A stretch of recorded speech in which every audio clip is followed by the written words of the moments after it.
aku tuwas njaluk sing dawa ngene, Pak. Aja, ora dawa kok dene. Heeh. Nek dawa iki awet rantentek. Ah, dawa sing isor sing ngodet terus atine. Nggih. Ora, Dep. Ora. Awake dhewe bengi iki jan rumasa bombong ati ya to. Kaya ngene janan penggemar ludruk sing kaya ngene.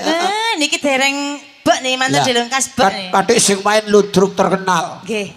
Persada. Niki jan selawas kula. Persada teko ndi kowe eling ta, Kak?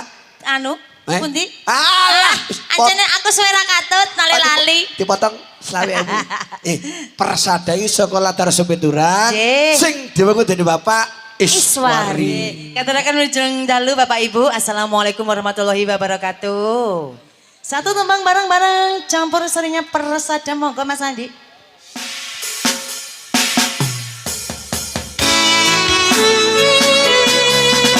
Satu tembang terbaru bareng-bareng Persada.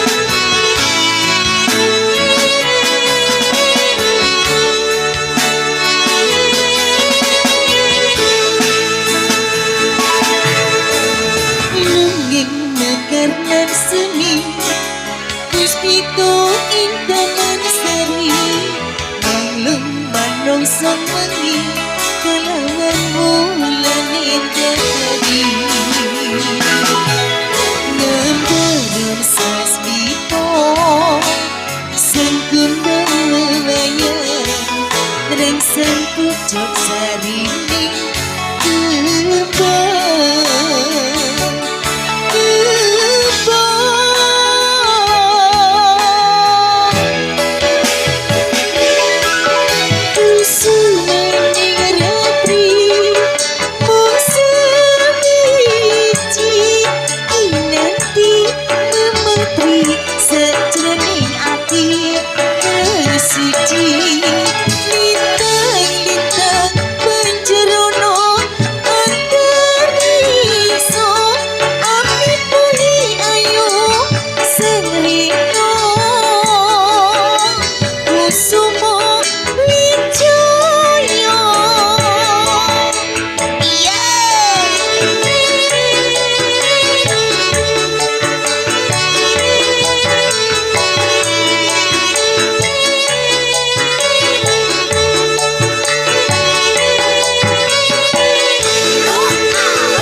Setunggal tembang sampun.